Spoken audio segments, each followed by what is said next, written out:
al final de esta edición especial de la Mesa de Análisis Político, en el día después de las elecciones departamentales y municipales.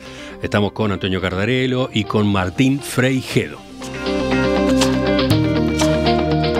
Otras consideraciones a propósito del voto que mostró esta elección de este domingo, de lo que los ciudadanos dijeron al optar por los partidos y por los candidatos.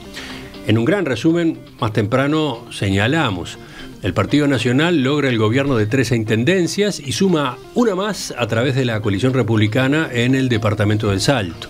El Frente Amplio gana 3 y el Partido Colorado tiene 1. Falta saber el resultado de La Valleja, donde si bien el Frente Amplio mantiene una ventaja de 116 votos, hay en el escrutinio primario 884 votos observados, así que habrá que esperar la apertura de esos sobres en el segundo escrutinio. ¿Qué dicen ustedes a propósito de la correlación de fuerza Frente Amplio Partido Nacional? Miren ustedes, por ejemplo, este mensaje que llega desde la audiencia, nos está señalando que el Partido Nacional tiene 944.350 votos contra 908.545 del Frente Amplio. Esa lectura es importante. La otra, ¿qué pasa con la interna del Partido Nacional? Porque de algún modo también los intendentes estaban midiendo fuerzas entre dos grandes sectores blancos, ¿no? Aire Fresco por un lado, Espacio 40, Alianza País por otro. ¿Qué dicen?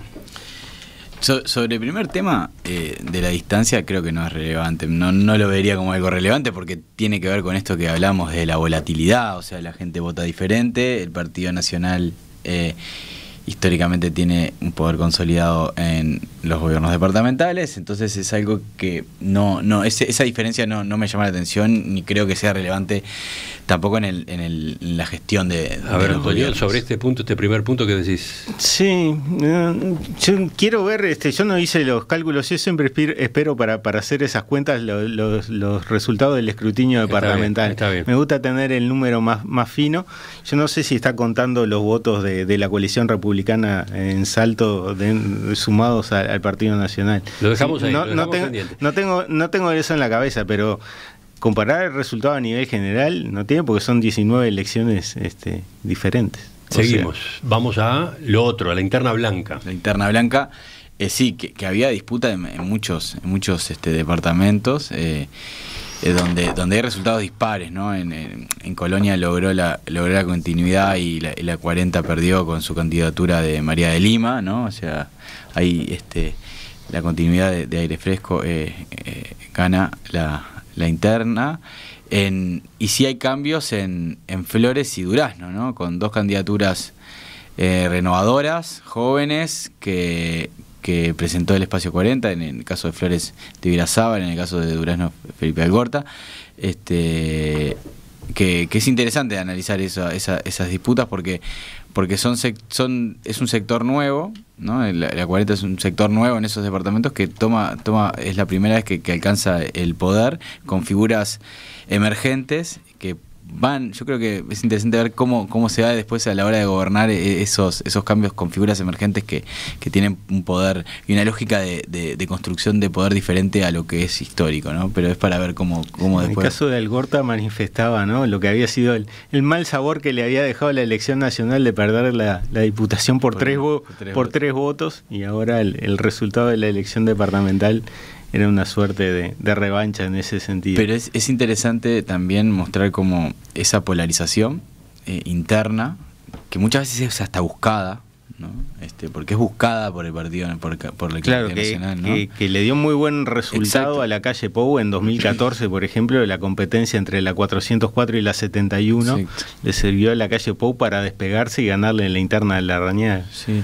¿Cómo esas polarizaciones internas después terminan que esos casos que hablamos al principio que podían ser competitivos no terminen siendo competitivos, que la distancia sea muy grande? Si eso tiene que ver con la lógica de polarización interna, que es lo que digo, en muchos casos está buscada. Tacuarembó, Esquerra se reelige, no había dudas de la reelección de Esquerra, pero dentro del Partido Nacional se buscó una candidatura que fuera opositora a Esquerra, justamente para no correr ningún tipo de riesgo, ¿no? Y ahí fue John Dualde, un ex secretario general, a hacer una competencia interna, que tuvo resultado. O sea, al final la elección del Partido Nacional en Tacuarembó arrasó, ¿no?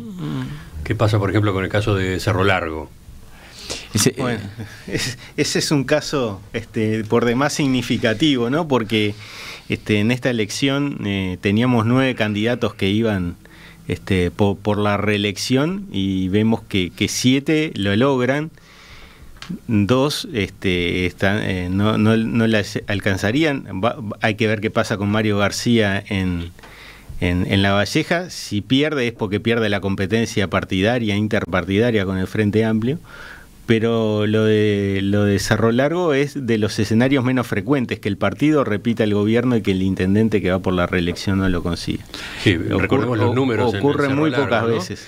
El Partido Nacional gana con 85,7%, sí. ¿No? Es una cosa... Superó la del 2020. Es impresionante el desempeño del Partido Nacional en Cerro Largo. Pero a su vez, ese 85,7% se compone de 45,1 para Cristian Morel y 39,9 para José Yurramendi. O sea, Yurramendi era el oficialismo, ¿no? Era el, ¿cómo se dice? Botanismo. Sí, continuidad, la continuidad. Bueno, y Cristian Morel, el desafiante, que es el que se impone de manera cómoda, saltando además desde el cargo de alcalde, ¿no? Sí. Que es un dato interesante, ¿no? De Río Branco, ¿no? Alcalde de Río Branco. Exacto. Cómo los alcaldes empiezan a tomar... Teníamos varios casos de candidatos a intendente que provenían del rango de alcalde, y nos muestran cómo esta figura que acá en Montevideo es tan denostada, en el interior tiene un peso y sirve para crear carrera política. Sí. Entonces falta terminar de sacar las cuentas, pero ¿puede salir de acá, de esta correlación de fuerzas, que muestre el mapa de las intendencias blancas, según cómo se distribuyan los intendentes blancos entre una corriente y la otra del partido? ¿Puede estar acá la clave para el directorio, por ejemplo? No lo tengo claro. Yo no creo que sea determinante, pero creo que puede poner en una posición de fortaleza a Javier García. Javier, sí. Creo que refuerza sus posibilidades como presidente, como aspirante serio a la presidencia del directorio. Sí. Y un último punto que no hablamos del tema de las candidaturas y de la elección. La poca representación del tema género, ¿no? O sea, las mujeres... perdón que lo tiro al final, pero no, me parece que es un dato interesante. 150 candidatas, 150 candidatos a intendente, 26 mujeres y solo una electa. Reelecta, ¿no? Ese es un problema de la política nacional que también da... Vamos a ver el porcentaje de alcaldesas, pero seguramente no tengamos demasiada diferencia respecto a ediciones anteriores. Cuando mencionaste eso, recordé una mesa que hicimos hace años con la propia María de Lima, hablando de ese tema, que señalaba, cuando empezaron los municipios, a las mujeres nos decían, bueno, anda a la alcaldía, ¿no? Exacto. Anda. Cuando empezaron a ver en los partidos que era un cargo interesante, que podía ser usado como trampolín, ahí también se cortó las oportunidades para las mujeres. El porcentaje más elevado de alcaldesas electas lo tenés justamente en la primera edición, en 2010. Más de casi un 24%, y a partir de ahí está por debajo del 20%. Y ni qué hablar, bueno, está en cargos departamentales, menos todavía.